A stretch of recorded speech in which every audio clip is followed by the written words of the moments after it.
الحمدللہ وحدہ والصلاة والسلام علی من لا نبی بعدہ اما بعد۔ ہماری گفتگو ہو رہی تھی زراعت اور کھیتی کسانی کی جائز صورتوں کے بارے میں، تو ہم نے اگلے ویڈیوز میں کھیتی کی جو 3 جائز صورتیں ہیں وہ تو جان لی۔ اب جو صورتیں جائز ہیں ان کے جواز کی 8 شرطیں ہیں جن کی طرف پہلے اشارہ کیا گیا تھا۔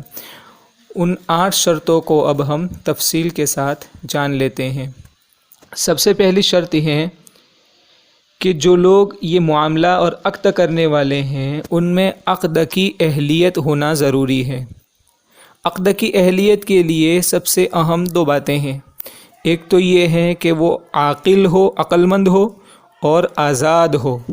لہذا اگر مجنون، پاگل یہ عقد کر رہا ہے تو ان کے اس معاملے کا کوئی اعتبار نہیں ہوگا۔ اسی طرح اگر کسی کا غلام یہ معاملہ کر رہا ہے جب تک کہ اس کو اجازت نہ ملی ہو آقا کی طرف سے تو اس عقد کا بھی اعتبار نہیں ہوگا۔ دوسری شرط زمین کے متعلق ہے۔ زمین کے متعلق شرط میں سب سے بڑی بات یہ ہے کہ وہ جگہ کتنی ہے اور کہاں ہے یہ بھی معلوم ہونا ضروری ہے، کیونکہ اگر زمین کس جگہ ہے وہ معلوم نہیں ہے یا کتنی ہے وہ معلوم نہیں ہے تو کبھی کبھی وہ جھگڑے کا سبب بن جاتا ہے، اور شریعت مطہرہ ہر اس کام کی اجازت نہیں دیتی جس میں جھگڑا ہو سکتا ہو۔ تو زمین کے سلسلے میں کتنی ہے اور کس جگہ ہے یہ بھی معلوم ہونا ضروری ہے، اور اسی کے ساتھ ساتھ زمین قابل کاشت ہونی چاہیے، یعنی زمین ایسی ہو کہ جس میں کھیتی کی جا سکے۔ لہذا اگر بالکل پتھر ہے جس میں زمین کاشت ہی نہیں ہو سکتی، کچھ اگایا ہی نہیں جا سکتا، تو زراعت کے طور پر ایسی زمین کو رکھنا یا دینا جائز نہیں ہے، کیونکہ اس میں کھیتی کی ہی نہیں جا سکتی۔ تو یہ زمین کے متعلق بات ہوئی۔ تیسری شرط، جو زمین جس میں کھیتی کرنی ہے وہ عامل کے حوالے کرنا ضروری ہے، یعنی زمین کا تخلیہ ضروری ہے۔ یہ نہیں شرط لگا سکتے کہ اس زمین میں محنت کرنے والے کے ساتھ ساتھ زمین کا مالک بھی محنت کریں، یہ شرط لگانا جائز نہیں ہے۔ ہاں، اگر وہ خود اپنے اعتبار سے اس میں کچھ کام احسان کے طور پر کر لے وہ الگ بات ہے، لیکن زمین کھیتی کرنے والے کے حوالے کرنا ضروری ہے تاکہ وہ اپنے اعتبار سے اس میں کام کر سکیں۔ چوتھی شرط بیج کے متعلق ہے کہ بیج کون سا اگانا ہے، کس چیز کی کھیتی کرنی ہے یہ بھی معلوم ہونا ضروری ہے، کیونکہ کچھ کام کرنے والے اور کھیتی کرنے والے ایسے ہوتے ہیں جن کو سب چیزوں کی کھیتی کرنا پسند نہیں ہوتی۔ تو بیج کی جنس معلوم ہونا ضروری ہے کہ گیہوں اگانے ہیں یا مکہ اگانا ہے، کپاس کیا اگانا ہے وہ معلوم ہونا ضروری ہے، تاکہ بعد میں کسی کا دل نہ دکھے۔ اور ایسا ہوا ہے کہ کبھی ہم کام کرنے کے لیے کسی کو رکھتے ہیں شریک اور حصے داری کے طور پر، شرکت کے طور پر جب ہم کسی کو رکھتے ہیں تو اس کا ارادہ یہ ہوتا ہے کہ گیہوں بوئیں گے اور گیہوں کی کاشت کریں گے، لیکن جب زمین کا مالک کچھ اور کہتا ہے اگانے کے بعد، کچھ اور اگانے کی بات کرتا ہے تو وہ اس پر راضی نہیں ہوتے اور پھر وہ بہانہ کر کے چھو منتر ہو جاتے ہیں۔ اس لیے بیج کی جنس کا معلوم ہونا بھی ضروری ہے، اس کا تذکرہ کر دینا ضروری ہے کہ کیا اگانا ہے تاکہ کسی کا دل نہ دکھے۔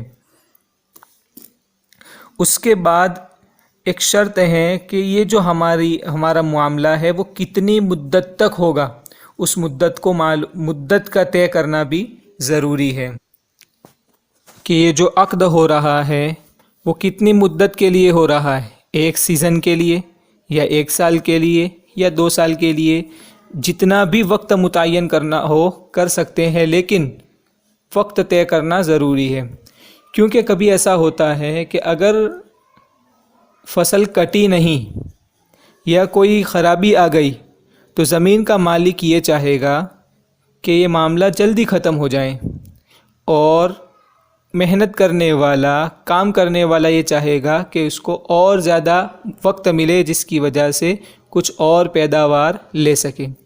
خلاصہ یہ ہے کہ اس میں بھی ایک دوسرے کا دل دکھنے کا اندیشہ ہے، اس وجہ سے عقد کی مدت معلوم ہونا ضروری ہے۔